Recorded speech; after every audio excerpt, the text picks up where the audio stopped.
Hello guys, I'm Sandip, and today we are going to discuss the next session about the weight, our chapter weight of body, normal reaction, tension, and friction. Right? We have started this session, this chapter in the previous session, and we already know some little bit about the forces. Right? In the previous session, we have seen that there are different types of forces: gravitational, electrostatics, weak nuclear, strong nuclear. Those are the four fundamental forces I told you, right? Now, mm, let's talk the let's talk about the different forces, like a normal, friction, tension. We also have taken a small introduction of all these forces. So today we are going to talk in detail about these forces. Also, we are going to study about Newton's laws of motion. Right? I told you that Newton is the scientist which we are going to study for a very long time. Now, as long as we can see, you are studying the physics, right? Okay. So, tell me one thing. You do play the kites, right? When you are playing the kites, which is the force in that? Which force you're applying on the kite, right? Or just think on that. Consider this is the kite, right?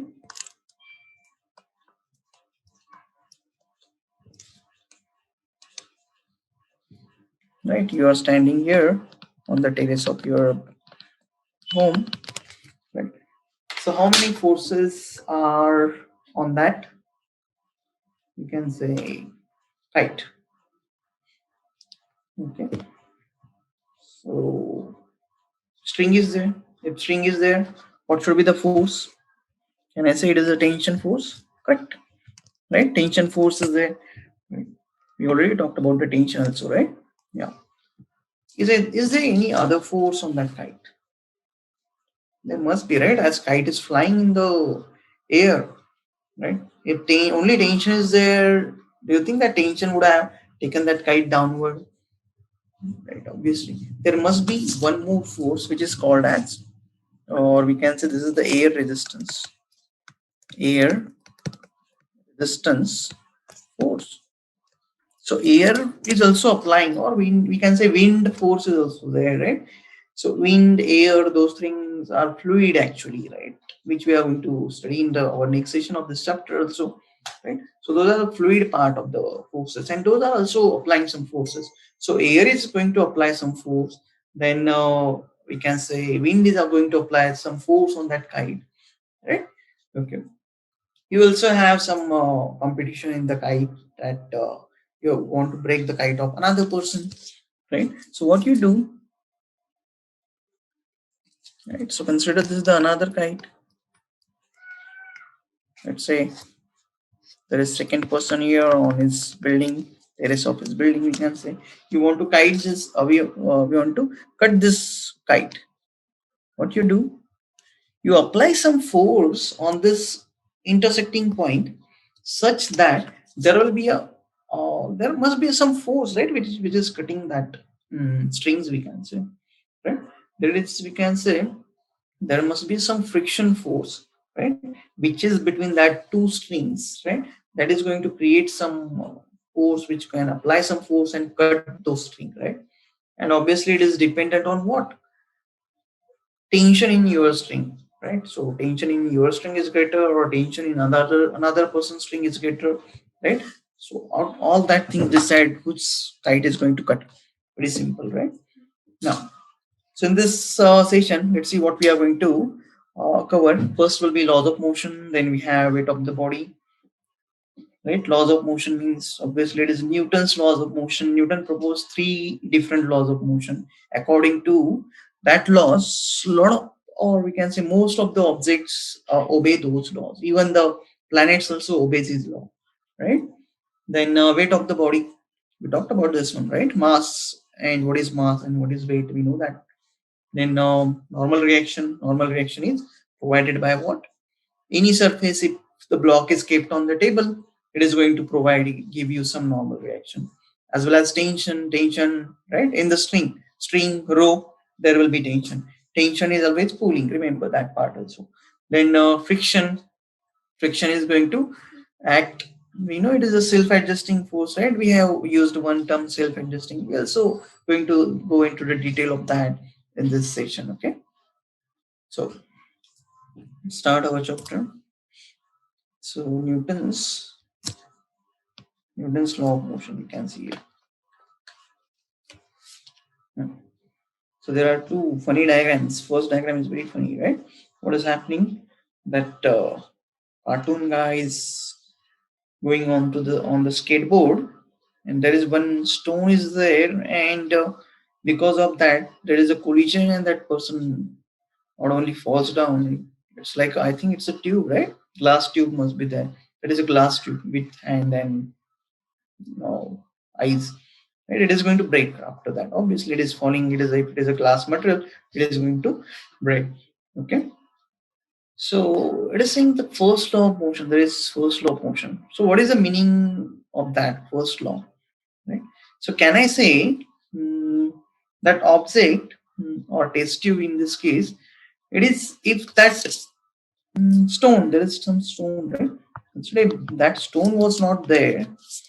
Do you think that object would have been, that test tube skateboard would have been in the same, we can say same direction? It would have completed its motion, right? Or it would have continued its motion, right? That's right. So that is our first law of motion, right?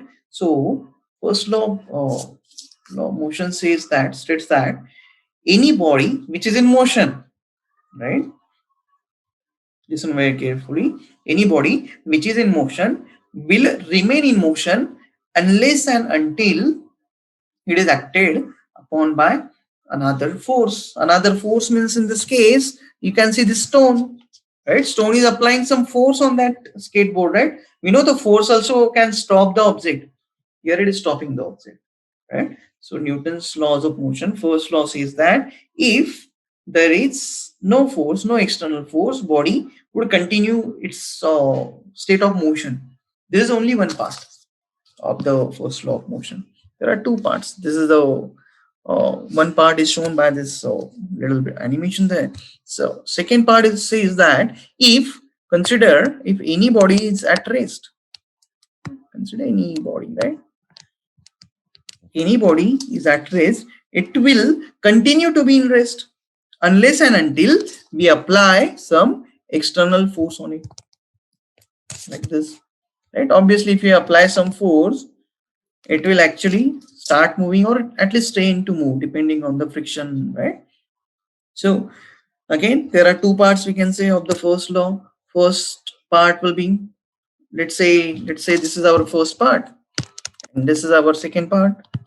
In first part, we can say the body which is at rest will remain at rest unless and until the external force is applied on it. Second part says that body which is moving, body or object, right? Object which is moving with some velocity will continue to move in that motion along the straight line unless and until external force is applied on it, right? Who is applying force in this little animation? That stone is applying some force, right? So that is the external force. So this is the first law of motion, we can say. It is now what we can do, we can just combine these two statements, and let's prepare only one statement. Okay, so I will write the statement here. Yeah, let's keep this diagram as it is, right? Rest. So as I was saying, object will continue in state of rest, or let's say state of motion unless external unbalanced force acts on it, right? So this is the first law. Here There's a state of motion. Let me call this as state of motion.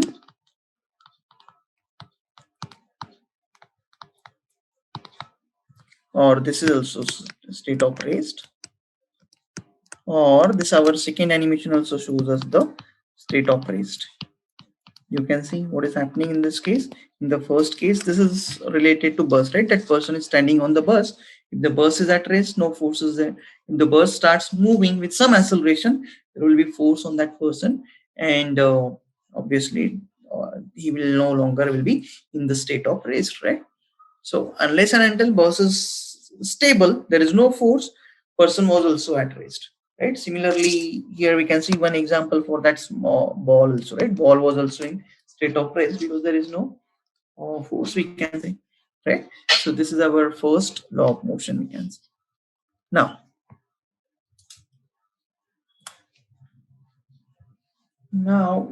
consider if any object in, yeah, there is some funny animation there, right? Yeah, so what it's saying, what we can say, there is one elephant. They have written there is more inertia. We'll see what is more inertia. And that person with the less inertia is colliding with the elephant. Who is falling? Is it elephant or that person? Right?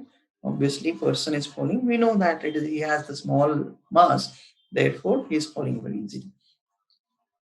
Okay, so here what we can say. So we want to relate inertia and mass. Inertia means what? If any, or just consider simple thing, if any object in raised, if I want to move this object, what I have to do? I have to apply some force. Right? Now just compare these two objects. If this is the first object, and let's say this is the second object, who will require more force to move the object, first object or second? Obviously second object will require more force. Why? We can say its mass is more, but more appropriately, more technically, we can say it has a more inertia. More inertia. Now inertia means what? it is it is the inability of body to change its own state. Means body doesn't listen. Simple. We can say body doesn't listen, right? Similar to, we can say, your example. Parent says, do your homework, do your homework. Teacher also says, do your homework. But do you listen? No, right? Because you have the high inertia, we can say. Similar to that, right? These objects also have some inertia. They don't listen to anybody. If you apply force, they don't listen. If you apply a lot of force, then only they will listen. Similar to that, if parents started scolding you, then you are going to listen, and then we can say that you will do your homework, or that body, if you apply a lot of force, you will it will start moving. Same analogy, right? Okay. So now, as I was saying, this inertia is important for that. So can I say, if the mass is more, inertia is more? Yes, obviously, if the mass is more, inertia will be more of the object. Okay, so simple. It is very difficult to move this elephant. Comparing to this smaller person will have less mass, therefore less inertia. Elephant will have more mass, more inertia. Now you can consider, if the elephant comes from forest in our colonies, we can say, right? Then what will happen? Right? It is going to be very difficult to stop him, right? Because he has a lot of inertia. We will need a lot of force, right? Something like that. So there is a simple relation between inertia and mass, we can say. Then let's talk about the second law of motion. Okay, so we have already studied the first law. And second law, there is one equation, very simple equation, that EF is equal to MA, right? So this is the basic formula of our force. Force is equal to mass into acceleration. Remember, this is a very simple, very sweet basic formula, where M is called as mass and A is called as acceleration. Now, what is acceleration? You know, when we are suppose your parents are driving the car or on bike also, if you increase the speed, how you are increasing the speed? For car, there is one pedal, right? If you push that pedal, it will get accelerated. right? So accelerated means speed increases. So acceleration obviously is going to increase some speed. So who is going to give acceleration force? Obviously, if you are applying force on that pedal, brake pedal, right? For the car, it is down, we can say, or for the bike, there is some accelerator there, right? You have to apply some force there, then you are going to get some, you can say, acceleration or speed will increase, right? So second law is related to that, right? So second law actually says that force acting on body or object, we can say, directly proportional to, is directly proportional to, and say, rate of change of momentum, rate of change of momentum. Now let's see what is this momentum and etc thing, right? So momentum is what, as this says, I can say momentum is represented by P. So let's talk a little bit about this momentum part too. Momentum, which is represented by P, it is equal to mass into velocity, right? Force, we have seen, it is represented by mass into acceleration. Similarly, here we are going to represent momentum into mass into velocity, right? Okay. So again, rate of change of momentum means what? It is denoted by, let's say, dp by dt. So we just have to divide momentum by time. You will get something like this, right? So can I say it is m? Let's call this as m dv by dt. This dv by dt means it is actually differentiation. We are not going into detail of the differentiation, but just remember for now, dp means change in momentum, right? This dp represents change in momentum, and this dt represents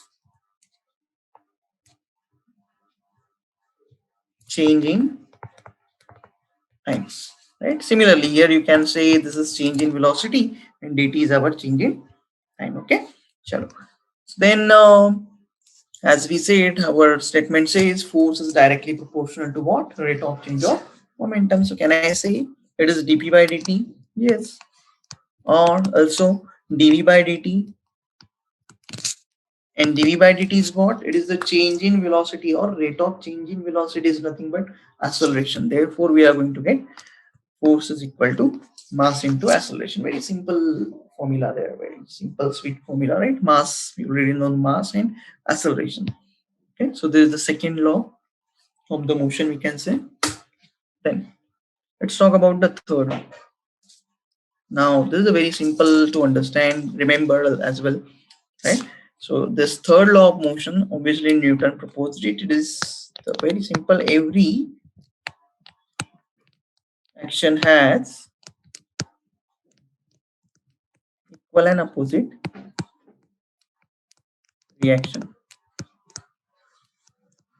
Every action has equal and opposite reaction. Okay, so what is the meaning of that? Let's take simple example. If consider you and your friend are playing together, right? And you got into fight. What will happen if you will slap your friend, right? Pretty hard, right? What will happen then? Will you do the same thing, right? So can I say there is, you have done some action, you got some reaction, right? You slapped him, you get the slap. Simple. It is something similar to that. Okay.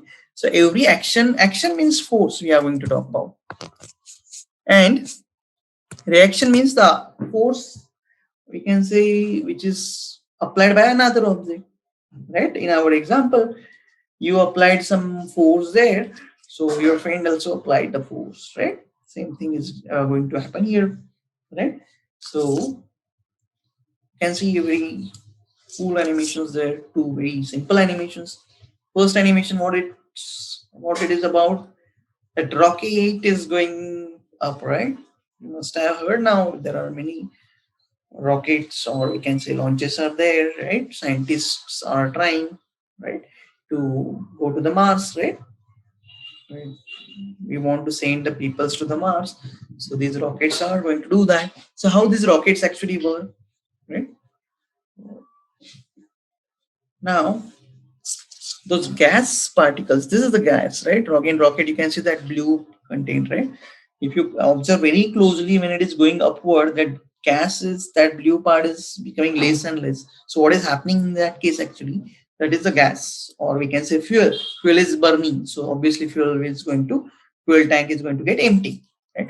That fuel is burning means that fuel is applying some force on this ground or launch pad, we can say. Just say ground, right? So the rocket is applying some force on the ground, and that is the action. And what is the reaction? Ground will also apply some force on the rocket. Very simple. So this is the third law of motion.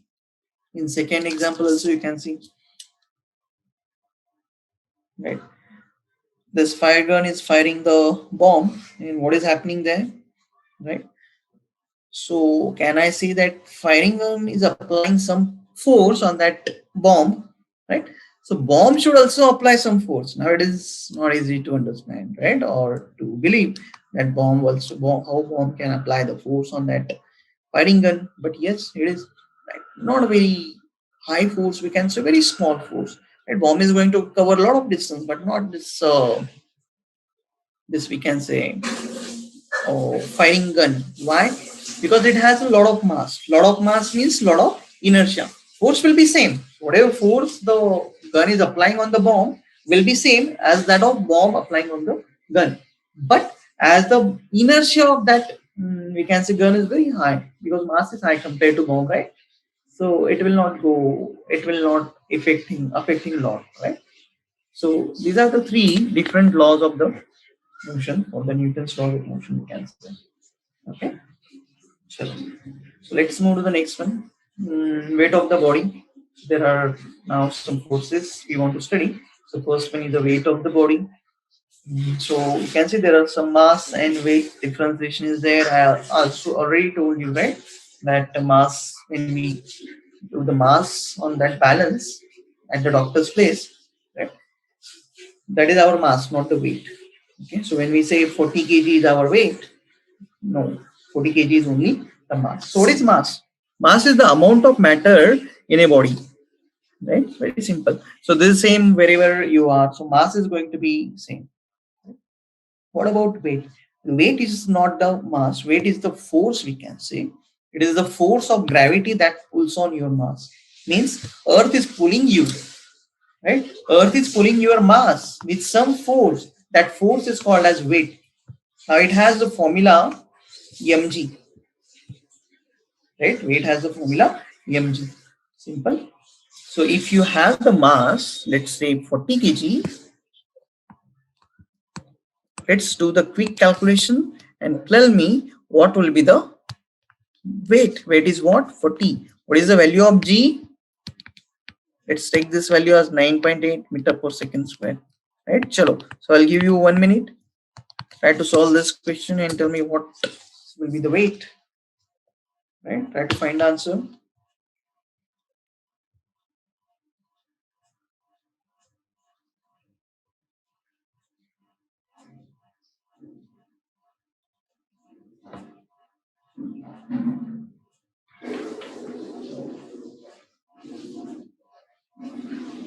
Right? Let's solve. So can I say it is 4 into 98? Yes, we can just shift 1 point, right? 0 is also there. So this will become, I guess, 392 Newton. So when you actually say your mass is 40 kg, no. Mass is, sorry, when you say weight is 40 kg, no. Mass is 40 kg, right? How much is the weight? Weight will be 392 Newton on the earth. Right? Why I'm saying on the earth? As we already said in the previous slide, that now the human beings are trying to go on the Mars, right? And we also know that humans were already on the moon, right? So this g, value of g, is different for every planet, or for moon also it is different, right? For this is for earth. So we are now on earth, so we can say g is equal to 9.8 meter per second square. If you go on the moon, the g is equal to 1 by 6 into 9.8. So very small. So remember what will